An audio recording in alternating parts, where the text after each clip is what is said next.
It was only $10, and it wasn't even a gigabyte. It wasn't even 1 gigabyte. They're tearing this game apart, and it's not even a gigabyte. Like, let's get real. These people are so out of touch. It's unreal. That does it for this one. I'll see you guys. I just decided to cover this real quick because I don't know. I was gonna do a review of Hooked on You. I've already beat it. I'm still working on editing the stuff. So I work so much at the factory, so it takes a while. So I try to do every day, but sometimes it's every other day. So I think it's gonna be one of those days where I miss a day on it. But dude, I don't even know how Kotaku is still a thing. I really don't. They should be bankrupt by now. They shouldn't exist anymore. They have the worst takes on the planet, and I really don't know. They have to be being kept afloat by somebody who's rich. Honestly, they can't make any money with these terrible takes. But in my honest opinion, I'd say Hooked on You is for $10, I would say it's like a 9 out of 10, 9.5 out of 10, somewhere around there. It's a really good game. One of the very few games to actually ever make me laugh. Like, I can't remember the last time a game that made me laugh. Like, maybe Dead Rising or Gears of War.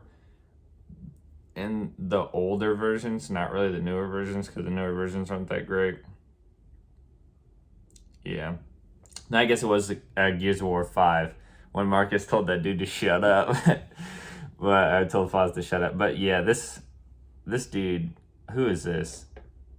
Oh, it's a girl. Ashley Bradhan. Yeah.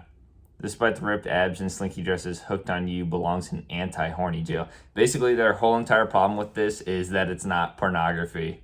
Like, they don't show any sex scenes, there's no nipples or anything, and the person who made this article just isn't happy about it. Like, what do you expect coming from Dead by Daylight?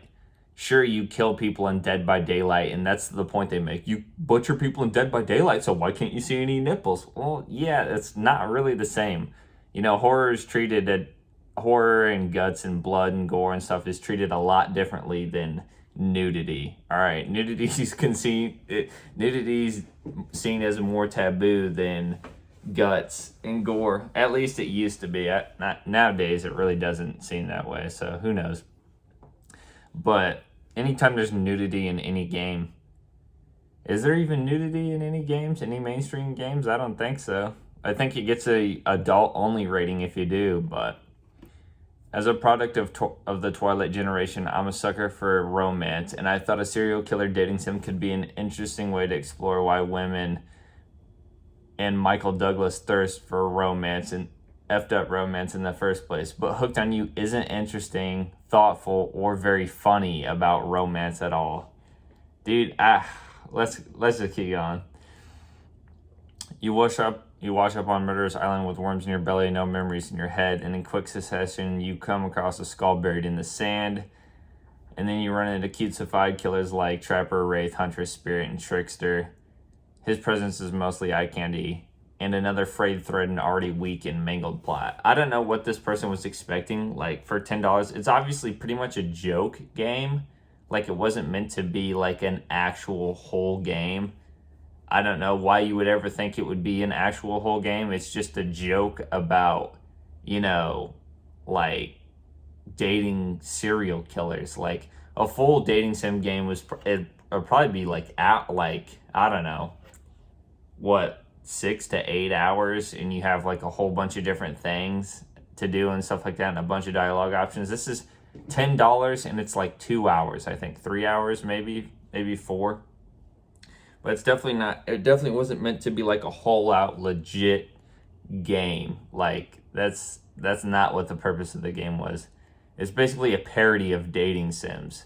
Eventually you discover you're on a dating show and need to eliminate cute killers as you lose romantic interest in them. 2 narrators, the talking spirit of the ocean, and the standard narrator offers you prompts. I might be the only one that can help you now, the ocean says at one point, opaquely, not acknowledging that the counselors, other narrator, and love interests are all clamoring to help you with your conflicting objectives. I will say, the story isn't like, obviously, for a parody, I think it does a great job, but it's like story doesn't like, it talks about the truth in the game. It talks about one of the endings being the real ending and finding out the truth. And at least as far as I've seen from the true ending, it doesn't really seem like there's anything crazy about it. Like, it seems like any of the endings could be the true ending. Like, I heard that the spirit ending's the true ending, but it really doesn't seem like it. There's nothing that offers that, in my opinion, or that I've seen. I only watched like the 2 to 3 minute ending for it, so maybe I missed something. But sure, I'll take help from the ocean. Every time you reach a critical or intimate point in character dialogue, it's immediately interrupted by the narrator's chirpy condescension, 2 survivor camp counselors, or a snooze fest game mechanic like quick time events and quizzes. Every dating sim has quick time events. I don't know about quizzes, but every single dating sim has quick time events. Well, maybe not quick time events, but like a little game you have to play. I just got my camera. All right, anyways, let's get back to it. But every single game has quick time events. You got to do something besides just talking to the people in the dating sim. Like, you got to match, like, you know, like Honey Pop or whatever. I only know about that game because Markiplier played it, it was really fun to watch. That was the first time I watched like a dating sim type thing. But like, you match the like candy up or whatever, like 3 candies or more is better. So every single game does that. But in this game, it's basically just copying the skill checks as the survivors. When you're a survivor, you have to do the skill checks to stop the generator from blowing up and regressing. Well, that's the same exact thing in this game. You get the little, like, for Huntress, we were throwing hatchets, and you had the little hatchet icon that spun around in a circle, and you had to hit the target on the head for perfect, or a little bit past or before for not bad. So, yeah. The presence of QuickTime events refers back to the source game. You'll be prompted to hit a target that appears on the screen, like a bullseye with a hatchet, to impress Huntress with your skills. But other than eliciting some dialogue on your performance and the narrator's drivel about your score, QuickTime events feel mostly like uncreative ways to keep you from getting to the good stuff. Yeah, well, it's meant to be that way. It's meant to slow down the game a little bit and to give you an incentive to actually try. And if you mess up, there are consequences for that. Like, you can get friend zoned. I don't know if this person even played the game, but if you mess up enough, you can get friend zoned, and you, like, the killer you're going after completely loses interest in you. So that should give you the incentive to actually hit it right.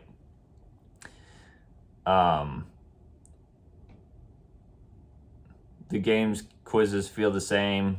This dude decided to spend time with the Wraith. But yeah, he got the 3-question quiz about constellations. I do not want to talk about horologium. I want to see your nips. Yeah, like the Huntress, you have 3 questions about mushrooms. But yeah, like, I don't know what they're expecting. These people, these got to be millennials running this thing for real. They have no idea how any of this works. Hooked on You is way too self-conscious to show nipple. I mean, yeah, they're not going to do that. Almost, what game does that? What big name game has done that? I don't know one. I mean, they're indie, but at the same time, they're pretty huge as far as I'm concerned. At least Dead by Daylight is. The game is oozing, spitting self-consciousness. It wants to be zany and upbeat desperately.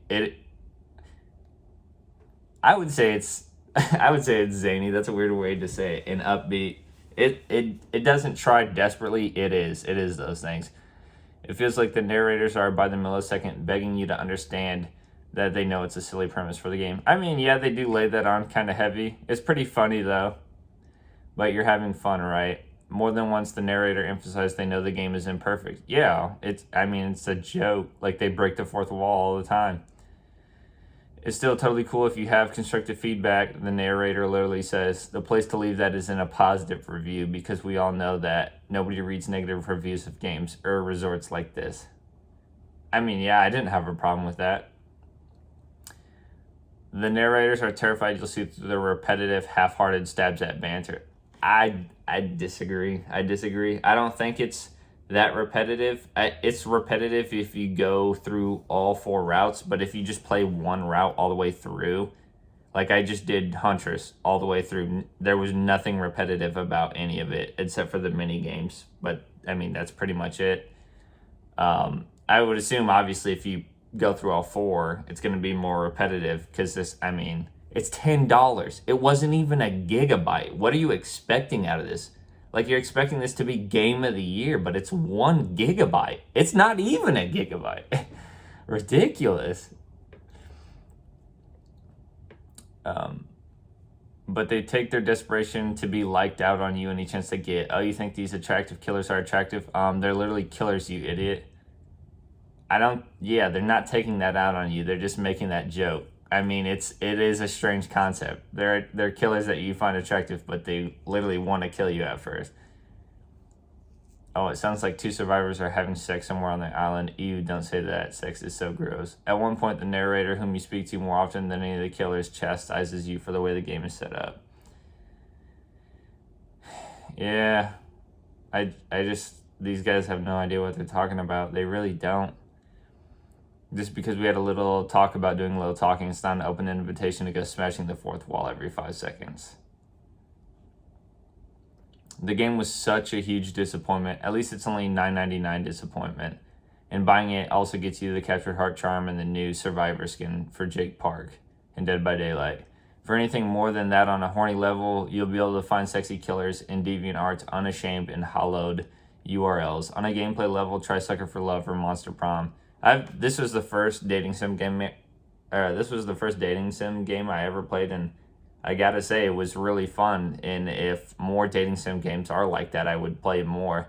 But I just don't know how many are. I mean, they say Sucker for Love and Monster Prom for a horror dating sim that explores the strange, problematic relationship between love and fear with measured humor and heart. I thought it might contribute to something worthwhile to the fields of bizarre but fun dating sims that blossom on the internet. But in short, Hooked on You isn't anything worth dying over. That is, I gotta say, I completely disagree with this. This is one of the worst reviews on the planet, but Hooked on You isn't anything worth dying over. They have a great little way to end something, you know. That's pretty solid. I completely disagree with it, but that was clever. Then you got angry people in the comments. So the game doesn't feature a single sex scene or even nipple, but its spinoff is a game where the objective is to chase down and murder attractive young people by placing them on giant fish hooks as they bleed out or run from them. Yeah, thank you. It's a comedic game in the same vein and made by the same creators of the KFC dating game. The fact that you people expected nudity or any serious relationships shows that none of you paid attention to any of the advanced stuff for this. This is on you, not them. Absolutely. The problem is, I Love You, Colonel Sanders is free and also funnier than this.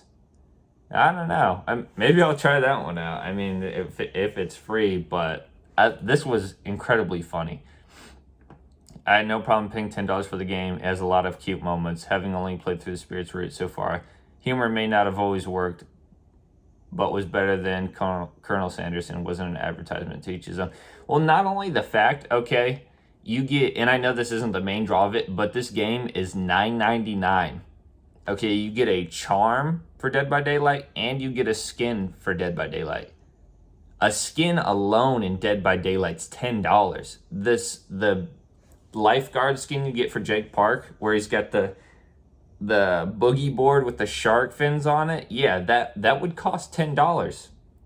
That would cost $10. And the charm would probably cost like $1, $2.